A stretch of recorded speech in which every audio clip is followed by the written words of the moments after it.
E aí, pessoal, tudo jóia? Então, esse vídeo vai trazer um pouquinho sobre as influências do Iluminismo e da Revolução Francesa na América e no Brasil, tá?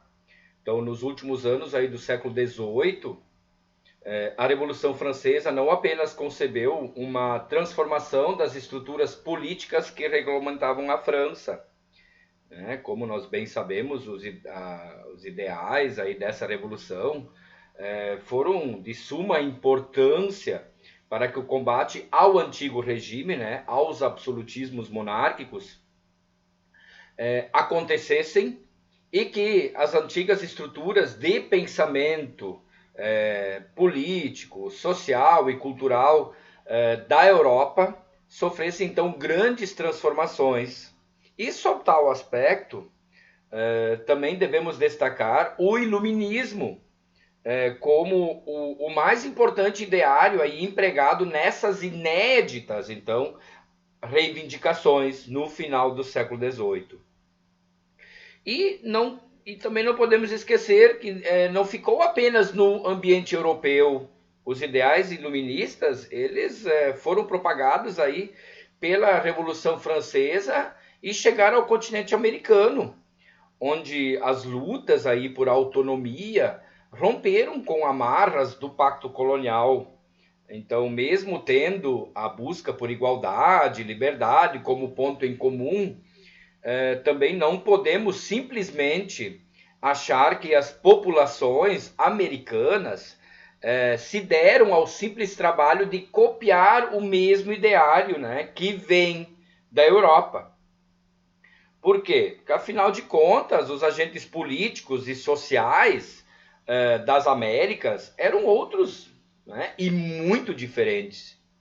Então, primeiro, nós precisamos destacar que os europeus abraçam as bandeiras iluministas por meio da ação política burguesa e que tal classe social se volta contra privilégios de origem feudal e em busca de uma economia baseada na livre concorrência e a organização de um Estado que coloca todos os seus integrantes sob a vigência de uma mesma lei.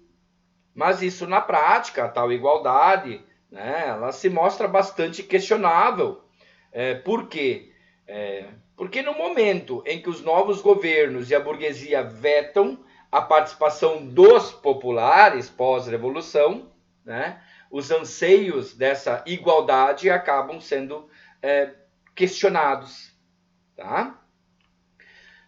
E nas Américas, então, esse tipo de contradição, ele se mostra bastante próximo, tá? Já que a formação aí ao longo dos tempos de uma elite privilegiada e a exploração do trabalho são traços típicos, né, da experiência colonial da América.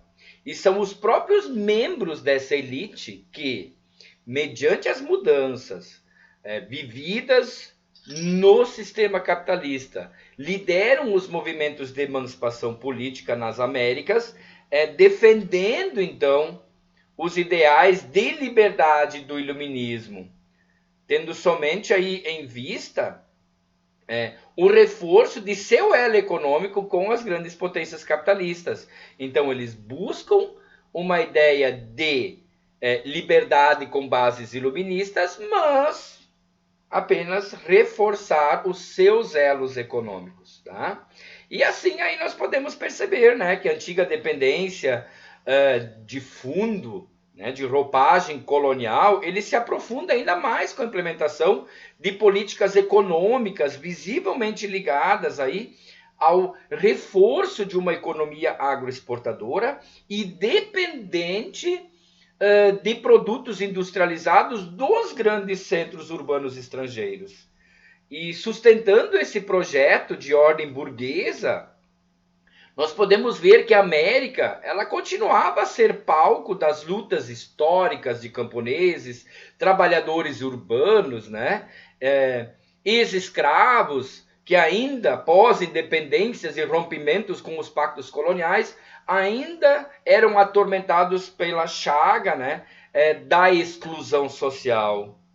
E, ao analisar o iluminismo na experiência americana, nós podemos ver que sua efetivação não pode fundamentar transformações que de fato transformassem a liberdade e a igualdade em condições amplamente partilhadas. Pelo contrário, alguns dos problemas de idade, né, da idade ou do período colonial, ainda se mostram vivos em deficiências aí nas nossas instituições políticas, nos vários entraves econômicos que acabam afligindo aí muitos países, no ainda vivo interesse em buscar modelos de resolução pensados, né, em outras civilizações, em vez de sentar e criar os próprios modelos locais, tá?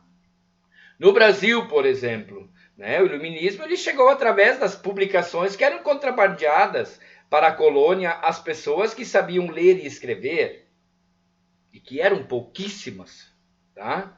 Pois que parcela da sociedade nessa época, né, tinha esse acesso? E também vários estudantes, filhos da elite da época, que iam à Universidade de Coimbra, também tiveram contato com as ideias, né, iluministas e passaram a difundi-las. Tá? E o que essas ideias aí, elas passavam a questionar o próprio sistema colonial e fomentar o desejo de mudanças. Mas mudanças para quem? Tá? Para quem tinha acesso ao conhecimento e que dominava economicamente a colônia. Então, romper o pacto colonial seria aí o ápice, né, de independência política e econômica a quem? As elites do Brasil da época. E aí, a gente pode perceber, né, ao longo da história, que o movimento das luzes ele influenciou aí a Inconfidência Mineira, né? Se for vocês analisarem bem a Inconfidência Mineira, quem são os grandes líderes, né, da Inconfidência Mineira e o que eles queriam de mudança? A Conjuração Baiana, a Revolução Pernambucana, tá? Então, ela acaba influenciando grandes movimentos, mas quem estava de pano de fundo desses grandes movimentos? Né? Quem estava por detrás de tudo isso? Tá? Então, a ideia de liberdade, sim, ela teve uma forma e ela mudou algo? Com certeza ela mudou algo, né? Independências dos pactos coloniais, formulação de constituições, tá? Mas a luta dos ideários iluministas nas Américas, e aí incluindo o Brasil, com certeza, elas ainda estão de fato o quê? Em constante atividade, porque o tempo todo precisamos mostrar que todos somos iguais perante as nossas constituições. Um forte abraço.